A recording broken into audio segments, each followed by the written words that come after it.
Welcome the Society's newest recipient of the Gold Medal of Honorary Patronage. Over the past 5 centuries, the world's preeminent thinkers, creators, and doers have spoken, debated, and challenged minds here at the University Philosophical Society in Trinity College Dublin. We are the world's oldest student debating society, and with over 332 years of history, have recorded the presence of many remarkable members, including Oscar Wilde, Bram Stoker, and Samuel Beckett. Each year, the Council elects a select number of new honorary patrons to the Society based on their significant contribution in their respective fields. We are incredibly proud to be presenting the First Minister of Scotland, Nicola Sturgeon, with the Gold Medal of Honorary Patronage in recognition of her significant contributions to politics and public affairs. Nicola Sturgeon is Scotland's first female First Minister and the first female to lead any of the devolved UK administrations. Born in Irvine in 1970 and educated at Greenwood Academy, she studied law at the University of Glasgow, where she graduated with an LLB and diploma in legal practice. Before entering the Scottish Parliament as a regional MSP for Glasgow in 1999, Ms Sturgeon worked as a solicitor in the Drumchapel Law and Money Advice Centre in Glasgow. In government, she served as Cabinet Secretary for Health and Wellbeing between May 2007 and September 2012, and then Cabinet Secretary for Infrastructure, Investment and Cities with responsibility for government strategy and the Constitution until November 2014. Throughout this period, she also served as the Deputy First Minister of Scotland. She became leader of the Scottish National Party on the 14th of November 2014, and a week later was first sworn in as First Minister. The SNP is now the 3rd largest political party by membership in the United Kingdom, as well as by overall representation in the House of Commons, behind the Labour Party and the Conservative Party, and is the largest party in Scotland, where it dominates both the Scottish Parliament and the country's parliamentary delegation to the Parliament of the United Kingdom. A principled and compassionate leader, she is prepared to stand up for justice, tolerance, and humanity. She remains an inspiration to young people all over the world. Without any further ado, we invite you to please stand to welcome the Society's newest gold medalist, the First Minister of Scotland, Nicola Sturgeon.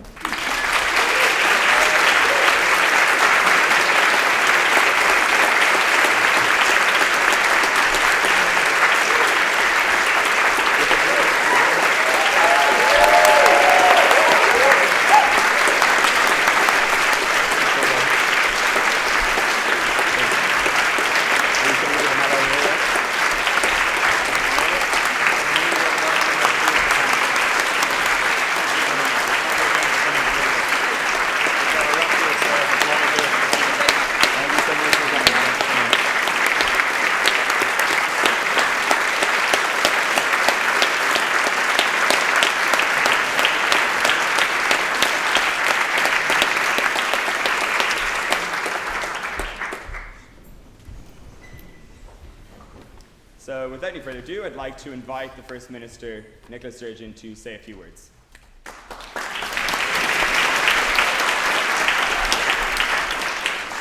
Thank you very much indeed, President, Provost Prendergast, members of the Society, ladies and gentlemen. What a very great honour it is for me to be here this evening to receive this medal and become an honorary patron of the University's Philosophical Society. Now, I have to tell you, there can't be many groups anywhere in the world whose patrons include Angela Merkel, Vice President Joe Biden, former Speaker Nancy Pelosi, and Weird Al Yankovic. It is a thoroughly impressive and very eclectic list, and one I am absolutely delighted and deeply honoured to join. So from the bottom of my heart, thank you very much for this honour. I'm also very grateful for the opportunity to visit Trinity College. This university is renowned for its many distinguished former students, such as Edmund Burke, Oscar Wilde, Samuel Beckett, and Mary Robinson. Indeed, my own special advisor, who is with me this evening, Ewan Crawford, is a former student here at Trinity College. He studied here in 1985 until 1989. Clearly he's a lot older than I am.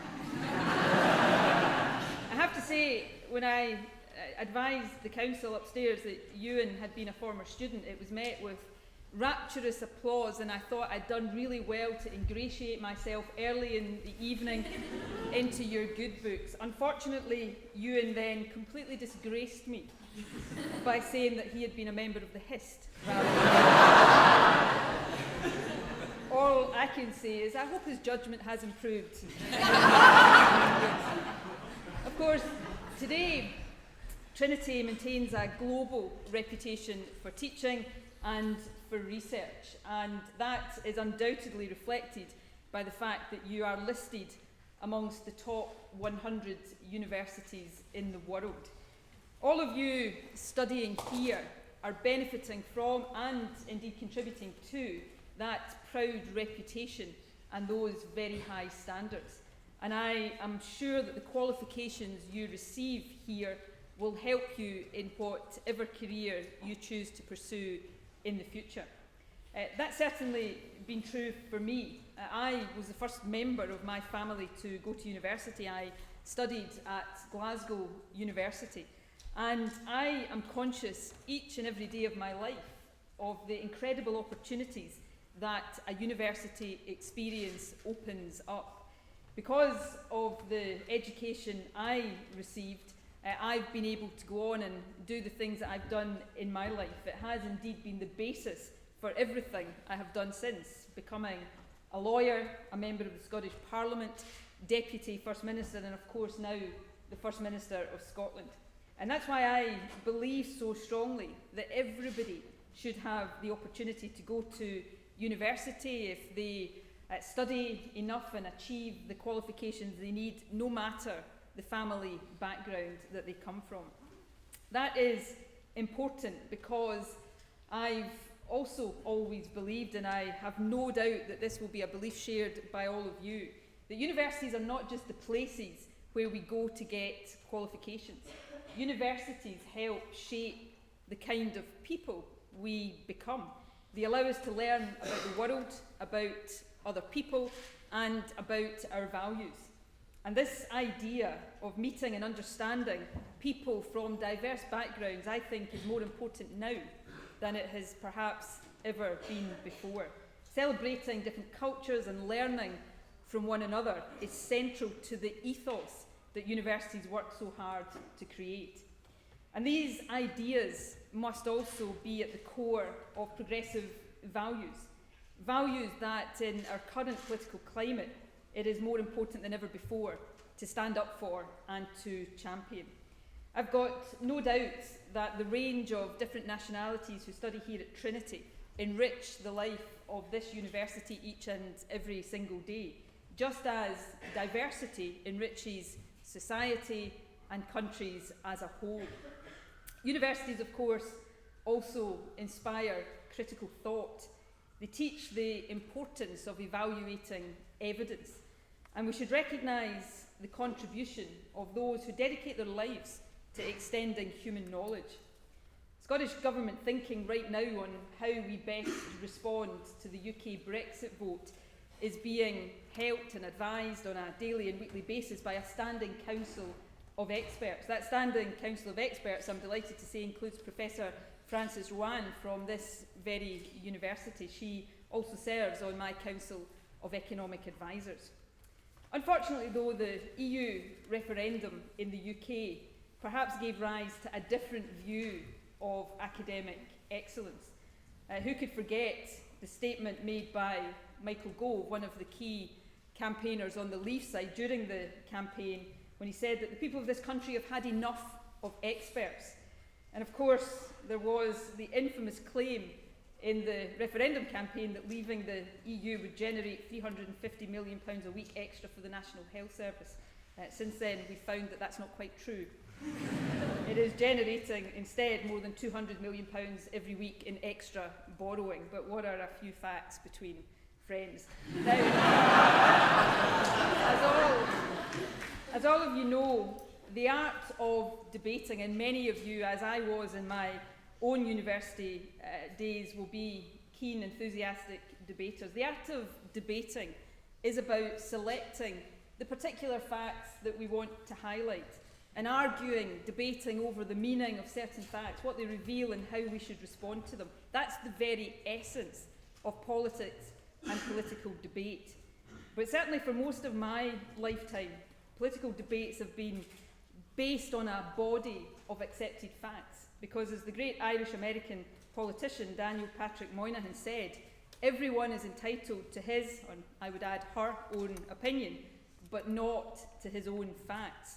I think that's a great phrase, and it's a standard we should all hold ourselves to, difficult though it may sometimes be, and it's a phrase that we, in this political era and political climate, should perhaps remind ourselves of and resolve to strive to meet up to and live up to the standards that that phrase encapsulates. Because facts and knowledge do really matter, and that respect for evidence is something that universities teach us and instill in us. And that leads me to the second point I want to make this evening, and that is, when we do disagree, as we often will, we should do so in a civil and respectful manner. And I think that's especially important today in the age of social media. And I say that as someone who is an enthusiastic tweeter. You know, social media has provided huge benefits. It allows us to access a much wider range of ideas, views, opinions, and perspectives that would previously have gone unheard. And for a politician, social media has revolutionised how we communicate with those whom we serve. But it's also had another impact, ironically, given that in many ways it brings politicians and the public much closer together. It's also had the effect of depersonalising our interaction with each other. It's easy to forget that we're dealing with human beings and not just Twitter handles or eggs instead of photographs. In these circumstances, we can often find ourselves just one click away from giving voice to our worst instincts. And often the pressure to reduce any political opinion, no matter how complex, into 140 characters is not good for the standard and quality of our political and societal debate. So that's a tendency in the modern age that I think we all need to be aware of. My own personal rules for tweeting are quite simple, but I try in the main to stick to them. Never to tweet anything that I wouldn't say in front of a television camera. And perhaps more importantly, never to tweet after a glass of wine. I'm not saying I have always stuck to that rule, but more often than not, and those rules have served me pretty well so far. But the basic point I'm making is that it is possible, indeed it is essential and necessary in any healthy democracy, to disagree vigorously, but to still be tolerant and respectful of different points of view. That's something that in this day and age it's very important to remind ourselves of, and of course it's certainly something that you demonstrate here at the Phil on a weekly basis. So that's why I'm so grateful to receive this medal and to become an honorary patron of this great society. You know, all of you who are members here will go on to work in a range of different areas and in different careers. Some of you will go into business, some into the law, others into the public sector and politics. There are perhaps political leaders of the future sitting here. There are undoubtedly political leaders of the future sitting here in this very room. But regardless of where you end up in life, you will all have a vital role to play as citizens. And I'm confident that you take to that role the values and the skills that you learn here at Trinity College. And that will be of benefit to all of us. So thank you once again for this great honour, and thank you for inviting me here this evening. I look forward, with a little bit of trepidation, to having an open, no doubt vigorous, but hopefully thoroughly respectful and civilised discussion with you all this evening, and to answering your questions. Thank you all very much.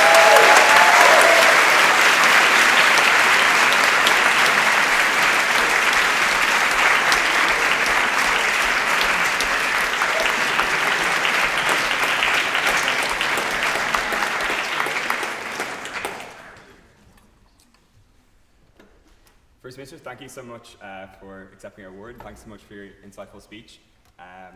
We're going to go into a question and answer session now, so I'm going to get the ball rolling and ask a few of my own questions, but then we're going to open it up to the audience, so if you have any questions, maybe start thinking about them now.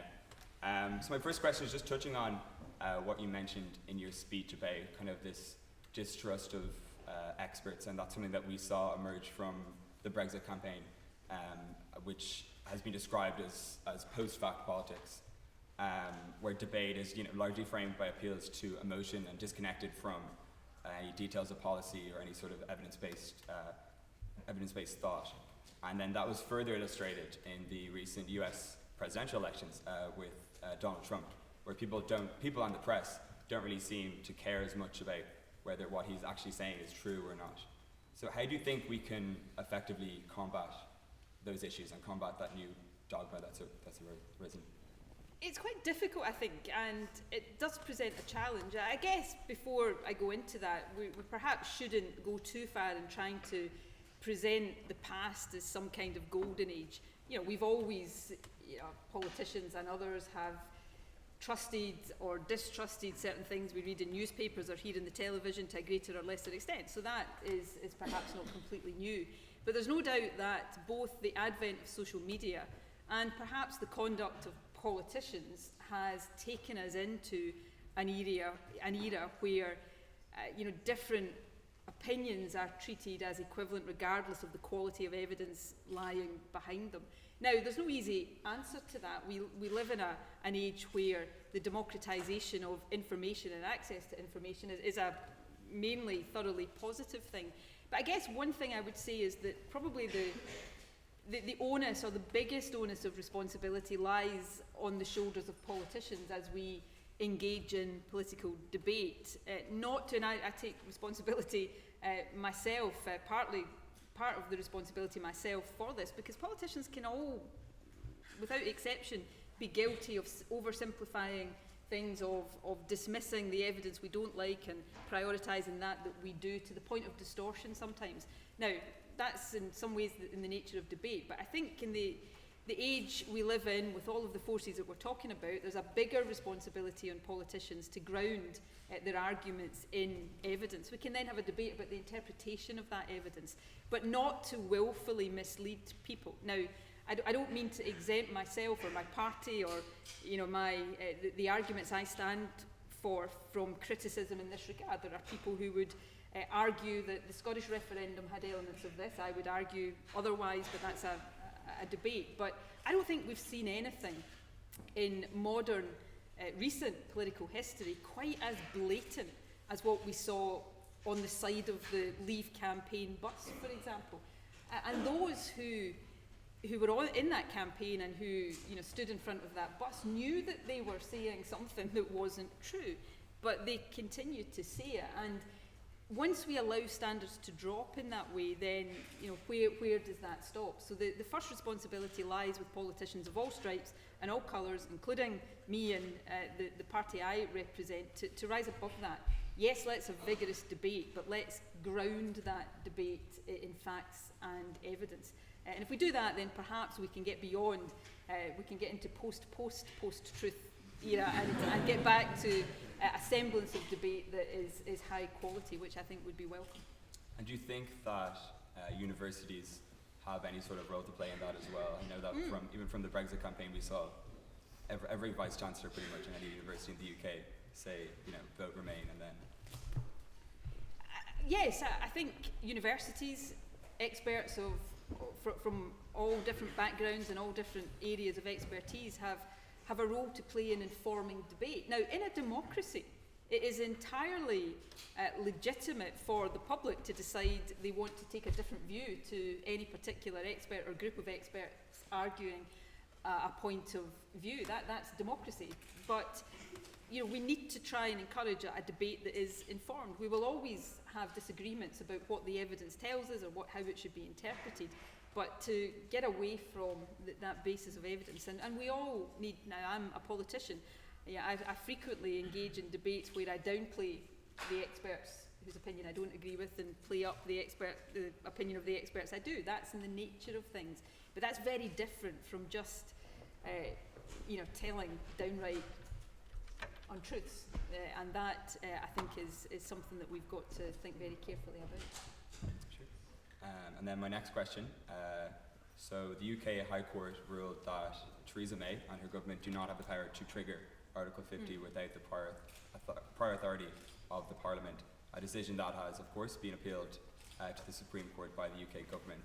And we saw last week that the Scottish government will be making representations in that appeal. So what role do you believe the Scottish government should have in that case?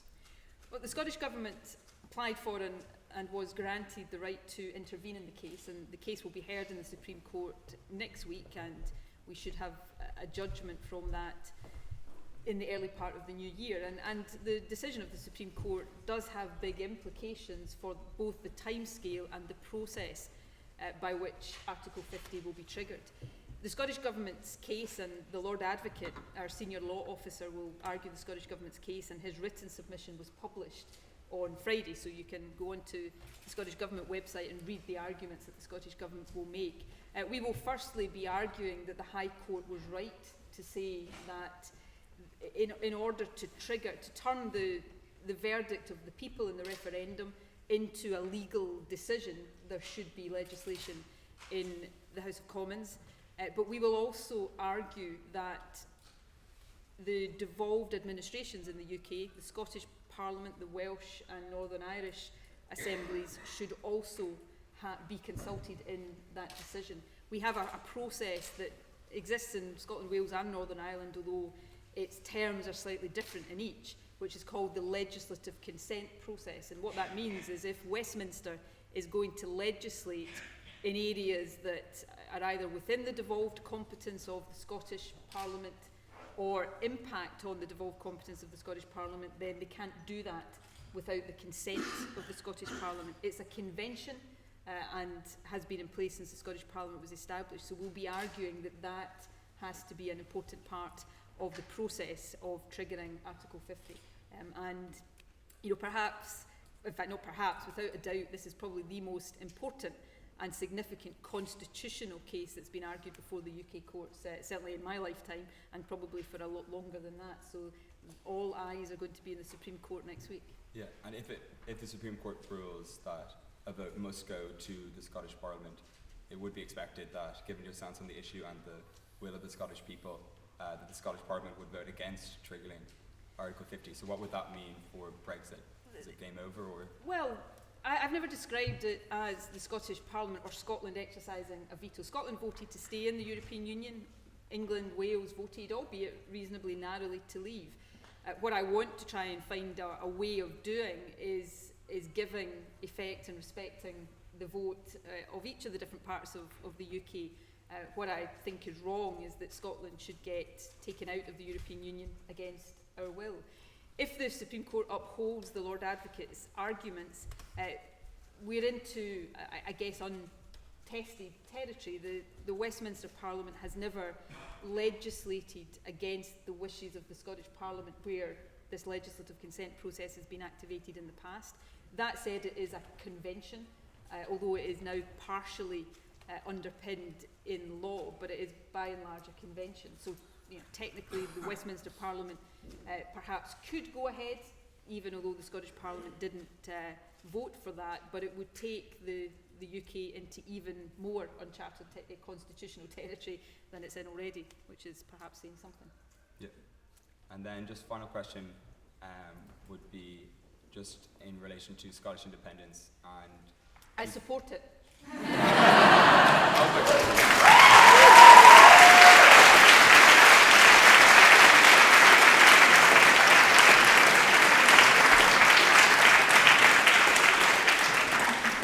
So I know we heard that Alex Salmond say when he was First Minister that if Scotland were to vote against independence, and then the only kind of other likely scenario he'd see of Scotland then getting independence within his lifetime would be if Scotland were to vote remain in Brexit, and that would kind of trigger another kind of referendum. Would you still see Scottish independence likely, following comments then from the Spanish governments and the Belgian governments, that they would attempt to block any sort of membership of Scotland into the EU? Look, different countries across the European Union have their own priorities and interests, and I absolutely respect that. But I've always believed that, and I believed this in 2014, I still believe it, that if Scotland democratically votes to become an independent country, if it exercises its right of self-determination in that way, then that is something that would be respected by countries across Europe and the world. I think it would be unthinkable for that vote not to be respected. In terms of what might happen in the future in terms of Scottish independence, my party was re-elected to government in Scotland just a few months ago in May on the strength of a manifesto that very clearly said that if Scotland faced the prospect of being taken out of the European Union against our will, having voted to stay in, then in those circumstances the Scottish Parliament should have the right to propose another independence referendum. I'm on record as saying I think that prospect is highly likely over the next period. But we are exploring other options. I hope the UK, even at this late stage, decides to go down a sensible path of at least trying to remain within the European single market. If it doesn't do that, we're looking at different options whereby Scotland could stay within the single market even if the rest of the UK leaves. None of those options are straightforward. They all have lots of complications attached to them, but everything about Brexit is complicated, so we're trying to see if there are solutions. But at the end of the day, if Scotland is faced with the prospect of not just being taken out of the European Union against our will, but being taken out of the single market, effectively taken off a hard Brexit cliff edge, with all of the implications for our economy and our society and our place in the world. That's not the prospect we voted for in 2014. So if that's the prospect we face now, then I do think the people of Scotland would have the right to look again and decide whether that's what it wanted or whether we wanted to choose a different alternative. So we're not there yet, but as I said the morning after the referendum, I think it's likely. And I've always believed Scotland will become an independent country, and I think will become an independent country well within my lifetime, and this may be the moment for that. Who knows? Time will tell. Thank you.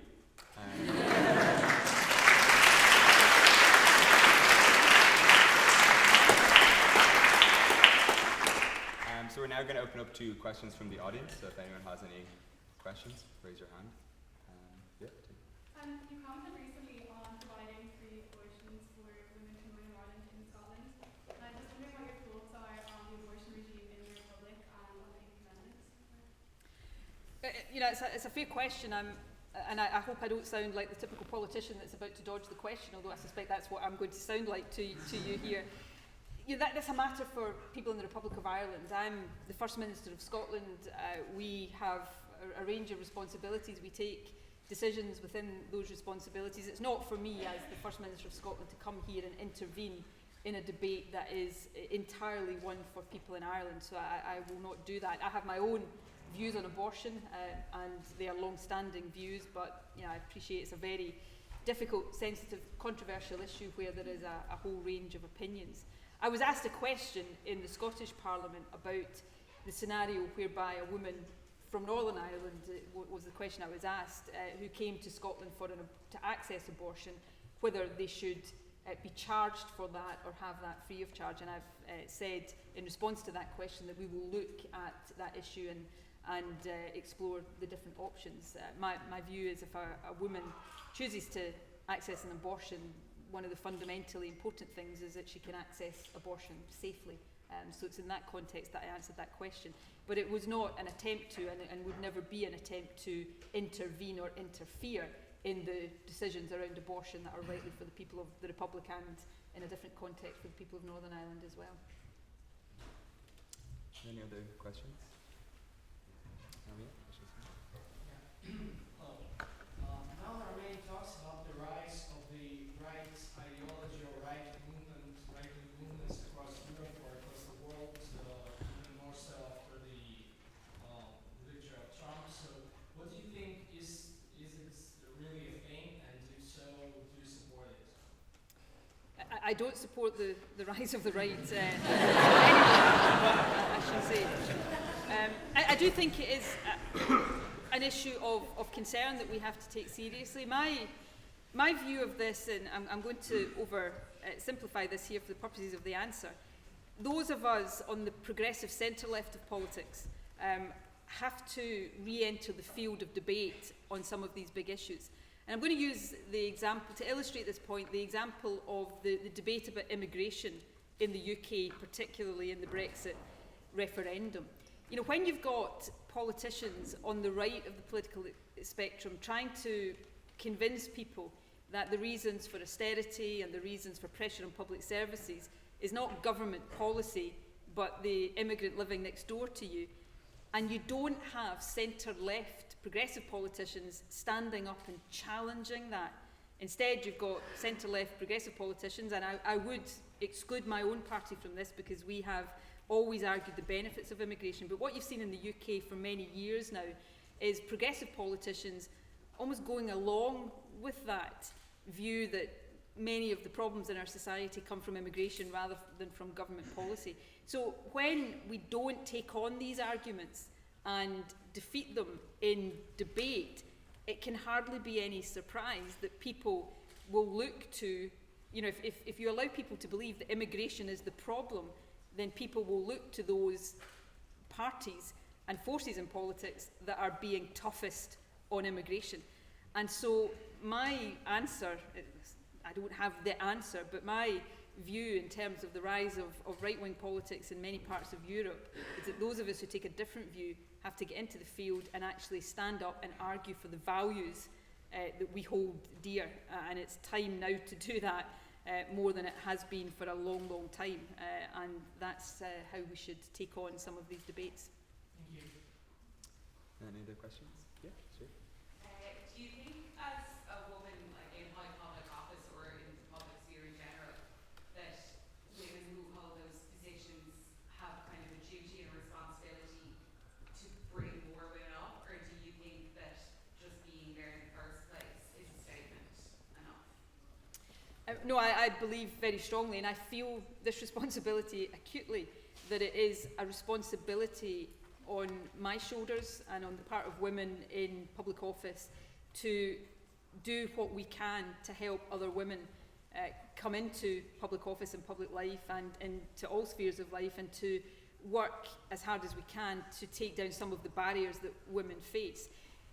Don't misunderstand me, I do think having more women very visibly in positions of responsibility is a good thing in and of itself, because it helps to demonstrate to younger women and to girls that these things are possible. You know, the great saying, you can't be what you can't see, and the importance of role models can't be overstated.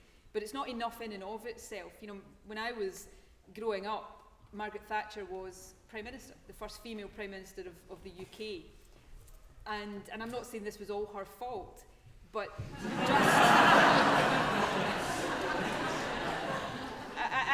I could have used to take the view that most things were her fault, but I've matured and become more rounded in my political opinions since then.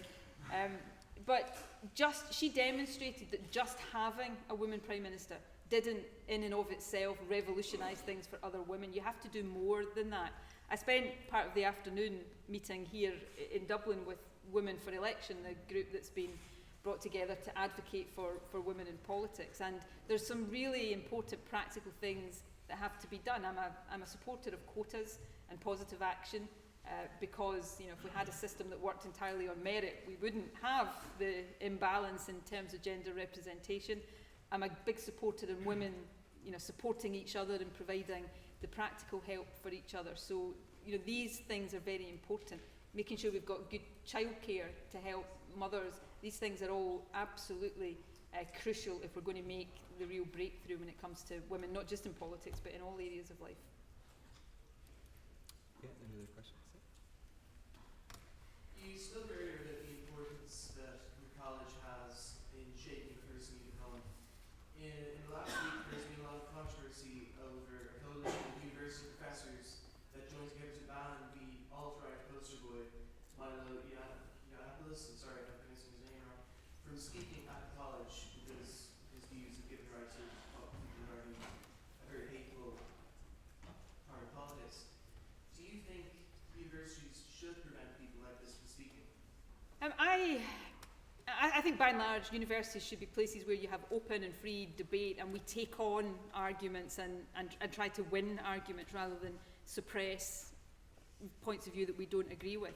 That said, and this is where I'm going to do something that politicians don't often do, which is admit to a bit of uncertainty sometimes in my own mind around this, because I'm equally very aware that politicians, like, not politician, but the individual you've spoken about, and I don't want to personalise it on him, but politicians, public figures from the far right can lead to a sense of fear and intimidation of minorities in our society. So the very fact of allowing them to debate their points of view at a university can make it an unsafe place for other people. So that's always going to be a really difficult balance to strike. But on the whole, you know, I think universities should be places of open debate. Yiannopoulos, the individual you spoke about, actually was interviewed by a great interviewer in Britain on Channel 4 last week, Cathy Newman, Channel 4 news presenter, and, you know, in a very impartial, completely unbiased, but very forensic way, she completely took him apart. And if you want to see the arguments dissected in that way, I would do so. It's on, I'm sure it's on YouTube or on the Channel 4 website. It's a really good example of somebody's arguments just being forensically dissected. So it's a difficult one, and, you know, I'm not sure there's always an absolute right and wrong answer to that. We've got to try and, not just in universities, but in society as a whole, protect the ability for everybody's point of view to be heard, and for free speech generally to flourish. And sometimes with, you know, certain figures on the far right, their very presence can sometimes make free speech for other people not a reality, and that's the difficult balance that we've got to strike. Any questions? You spoke earlier about, you know, politicians having a responsibility to base their arguments on fact, but that doesn't always happen. And often the media publishes those statements as fact without first questioning if it's true. But what can we, as consumers of traditional media, and perhaps as creators of new media, do to make sure that these politicians are held responsible for the statements that they make and ensure that they are true in this new era? It's a difficult one because, you know, I don't always like or agree with what I read in the newspapers or hear on the television news, and I'm going to be very polite because there are Scottish journalists in the room right now, so I need to keep on the right side of them. But I'm an absolutely passionate believer in a healthy, free, dynamic media. It is a cornerstone of our democracy, and what would be described as the traditional media is under, you know, huge pressure right now, and I think it's incumbent on all of us to try to support the media. But, you know, that said, we all often read, and, you know, there's a difference between broadcast media and print media in terms of the regulation that they are subject to, and I'm not arguing for more media regulation, but, you know, I think we've always had a situation where, you know, things that we read or hear in the media are challenged, and, you know, I might as a politician say that's a load of rubbish, but I think that's been taken into a completely new level on social media. And what can we all do? Well, you know, I suppose our greatest power is as consumers, but often the difficulty in social media, I think, is for people to be able to tell the difference between something that is very factually based, evidence-driven, quality argument, and something that is completely, you know, junk in terms of its evidential quality, and often fake. You know, the big controversy coming out of the US election is about fake stories, and that's something not just us as consumers, you know, whether it's Facebook or Twitter has to do more to try to deal with. So, yeah, I don't pretend to have all the answers to this. I wish I did. The answers are not easy if we're going to protect the freedom and diversity and dynamism of the media. But we have to find some ways of giving people consuming that media the confidence that what they're reading is at least got some basis in fact and evidence, even if they wildly disagree with the particular interpretation that's been put on it. It's not an easy one, and I suspect it's one we're going to be pondering and debating and thinking about for quite some time to come. Any other questions? Yeah, right at the back.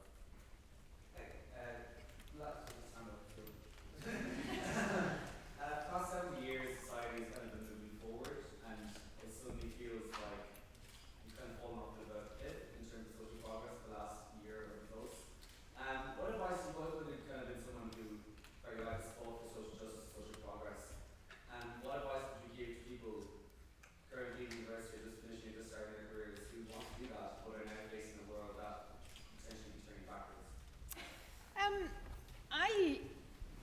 remain hugely optimistic about the future, in spite of some of the trends and what appear to be setbacks for progressive politics that we're seeing right now.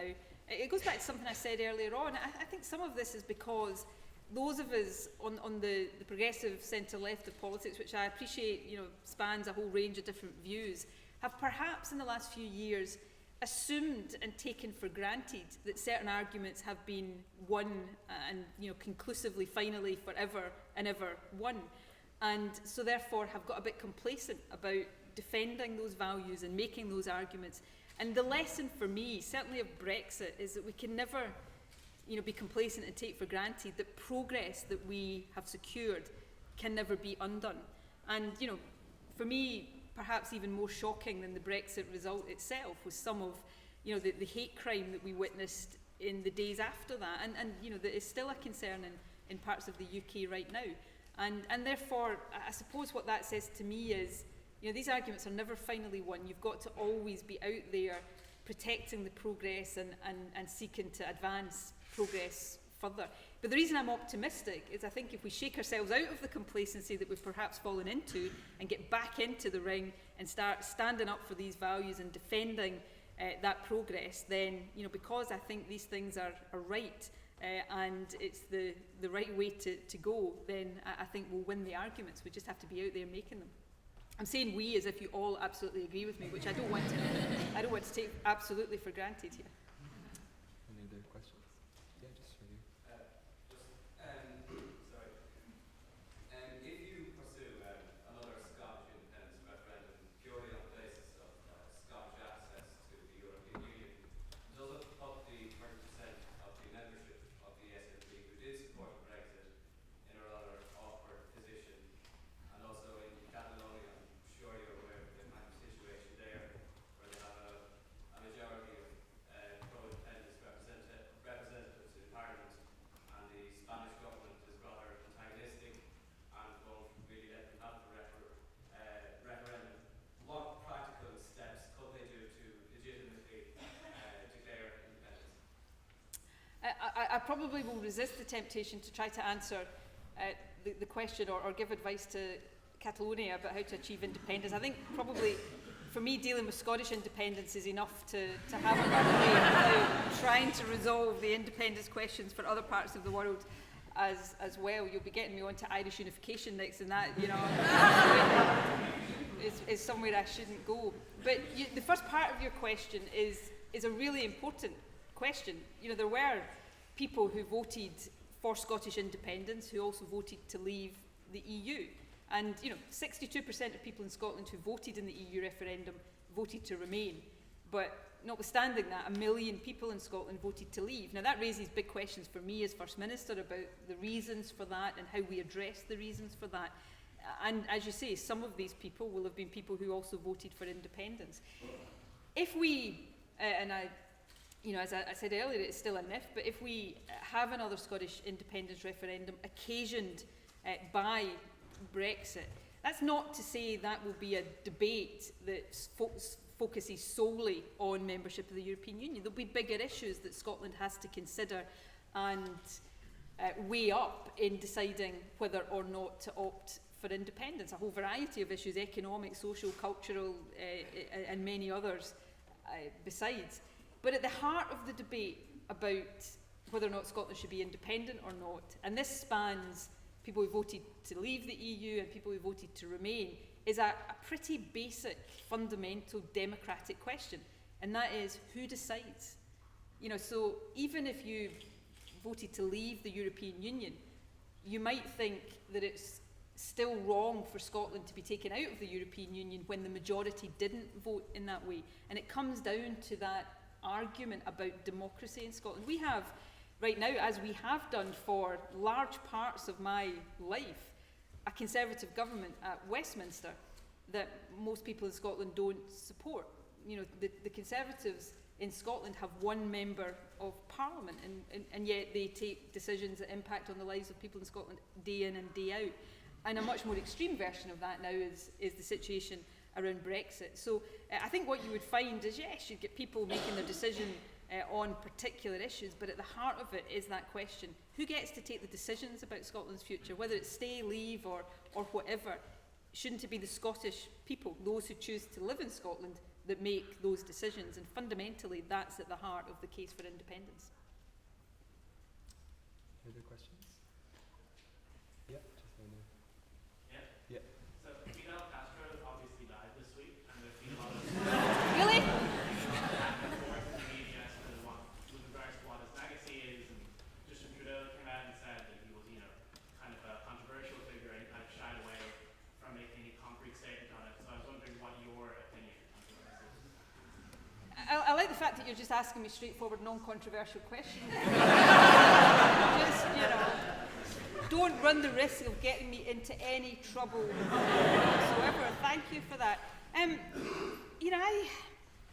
I think sometimes, and this goes to the heart, I suppose, of what we're saying just now. Politicians often get forced into, and sometimes we're the author of our own misfortune in this respect, of taking positions that are black or white or black. It's got to be at one extreme or the other. Actually, a lot of life is a lot more nuanced than that, and sometimes politicians have to have the guts to face up to that and admit that, and admit sometimes that we don't have all the answers. And Fidel Castro, people point to what he did in terms of education in Cuba and the literacy rates and the health service, and we should be able to concede all of that while also recognising that there were a lot of really unsavoury, horrible things about Fidel Castro's regime. It's not one thing or the other. We can actually give a rounded view about it in its entirety, and you can say all sorts of things about his longevity, but it's easier to be long-standing in a position of power when you don't subject yourself to regular elections the way we do in other democracies. So I'm not rosy-eyed at all about that, but equally I have no difficulty saying, well, that and that were reasonably good, but actually on the other side of the equation were things that were pretty awful, and we shouldn't shy away from saying that. Any other questions? Yes, thank you.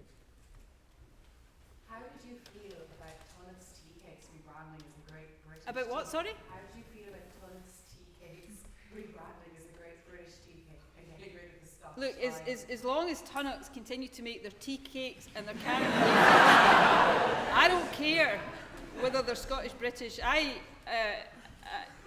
One of my claims to fame is that Boyd Tunnock, who is the great patriarch of the Tunnock Empire, made my wedding cake. So Tunnocks have a special place in my heart. Actually, one of my neighbours in my home in Glasgow works for Tunnocks, so it's quite good. I get a regular supply. They're a fantastic. There are people in here, some people in here who have no idea what I'm talking about right now. Does everybody know what Tunnocks tea cakes are? Wonderful Scottish biscuits, and so Tunnocks tea cake are kind of marshmallow and chocolate. Tunnocks caramel wafers are exactly as they sound, caramel wafers with chocolate. So I think you should source a great supply of Tunnocks in future. No, I love Tunnocks products, so I don't care as long as I can eat them in plentiful supply. That was a typical politician. That's it. Then any other questions? Yeah. Thanks, Richmond. I just had a question on education. Policy has been, I believe, in Scotland that most Scottish and most EU students do not have to pay tuition fees for their undergraduate degree. In the climate of recession, was there pressure to change that? Is there still pressure? And is the system of free fees working? Because we're debating where to go in higher education in Ireland at the minute, so your opinion would be great. I am a passionate believer in free access to university. And much of that belief comes from my own experience in life. I said earlier on, I was the first member of my family to go to university. I grew up in an ordinary working class family in the west of Scotland. You can never know for sure, but I suspect if there had been tuition fees when I was at school and thinking about going to university, I wouldn't have gone to university. Even if it had been a case of, taking out loans to pay them and paying them back, that whole idea of that amount of debt would probably have meant that I didn't go to university. Now, I had the advantage of a wonderful university education, partly the reason I'm sitting here just now as the First Minister of my country, and having had that benefit of a university education, I just don't think I've got any right to pull the ladder of opportunity up behind me by introducing tuition fees in Scotland. Now, every country will come to its own conclusion. And yes, of course, there is debate in Scotland about whether in a time of tight finances it's the right use of money. I believe it is, because I believe that kind of investment is an investment in the future. In terms of is it working, what I would say is yes, I think it's the right thing to do. I don't think it's enough in and of itself to have free tuition. We've got an issue in Scotland that we're working hard to deal with now, around a gap in access to university from people from the most affluent backgrounds and those from poorer backgrounds. And free tuition doesn't magically take that gap away. We've got to do other things to ensure that there is equal access to university. But I don't think we'd help that problem by having tuition fees. So I think it's the right thing to do, but it's not enough in itself. We've got to do other things as well to make sure that people, regardless of background, get to go to university if they're clever enough and work hard enough to do so. Any other questions? Yeah. So Brexit and the rise of right political parties highlighted dissatisfaction with how the EU works. Do you think that some of that dissatisfaction is warranted? And if so, does the EU need to reflect on how it carries out its business and instigate some kinds of institutional or policy reforms? Yes, I think the Brexit vote will undoubtedly reflect in part real dissatisfaction about how the EU operates and does its business. And as somebody who argued for the UK to stay in the EU, I don't think it's perfect, far from it. I think reform of the EU, of its institutions, of how it does things, the democracy that underpins its decision making, I think all of that is ripe for reform. I believe there are areas of national policy making that the EU shouldn't interfere in as much as it perhaps does just now. So there's lots of things I would change about the EU. But that doesn't mean I think we should come out of it. I think we should be in it and work with other countries for those kinds of reform. And some people have said to me, I'm a nationalist, I believe in Scottish independence. Why then do I believe that we should be in a union of 27, 28 member states? And really it comes down to, I'm a nationalist but also an internationalist. I believe in the world we live in, independent countries have to come together to try to resolve challenges that none of us can resolve on our own. Climate change is an example of that. The Syrian refugee crisis right now is another example of that. So, no, it's not perfect. Yes, it needs to change a lot, but we should be in there celebrating that principle of countries working together. One of the things that, for all its faults and flaws, just didn't really feature in the referendum debate in the UK was the fact, and this goes back to we take progress too much for granted. The European Union has helped hugely, contributed hugely to the preservation of peace across the European continent since, by and large, completely since the end of the Second World War. I've just been reading a biography of a writer that spans both the First and the Second World War. Twice in that short space of time, war engulfed the European continent, and that peace was preserved for all of the years, partly, not exclusively, but partly because of the European Union. And that's something we take too much for granted. And that's what happens when countries cooperate. When countries don't cooperate and turn away from each other is when the problems are encountered. So no matter the flaws and the imperfections and the frustrations about the European Union, let's work to make them better rather than turn our back on it. Unfortunately, just time for one more question.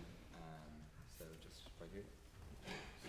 Liebe Homestead mentioned the possibility of an associate EU membership for individual citizens who feel that they get to lose out most from Brexit, or hard Brexit. Have you heard about that and what are your thoughts on that? Yeah, I've read what he said, and my view just now, and you'll hear me express this view quite a lot when it comes to contemplating different solutions for Scotland, is that we shouldn't be ruling out anything just now. People say to me quite a lot, as I'm sure people are saying to him about that particular proposal, that's impossible, that could never work. Well, how do we know? Because we're going into a period that is completely uncharted in terms of what happens now. No country has ever voted to leave the European Union before. There are a few lines of text in Article 50, but beyond that, there are no set rules for what happens now. So we should be open-minded to different solutions that can help, whether it's Scotland or individuals who want to retain their citizenship or their relationship with the EU, do so. So at this stage, whether I would end up supporting that particular proposal or not, it absolutely merits discussion and debate, as do all sorts of different solutions. We're going to have to be imaginative and innovative and creative in the period ahead if we're going to come out of this Brexit scenario in good shape without damaging lots of things that we value in the UK. So let's be open-minded about some of these suggestions. That's my view of that and the other proposals that we're hearing and no doubt will continue to hear. So unfortunately we have to finish up there, but thank you for your time, and congratulations on receiving the gold medal.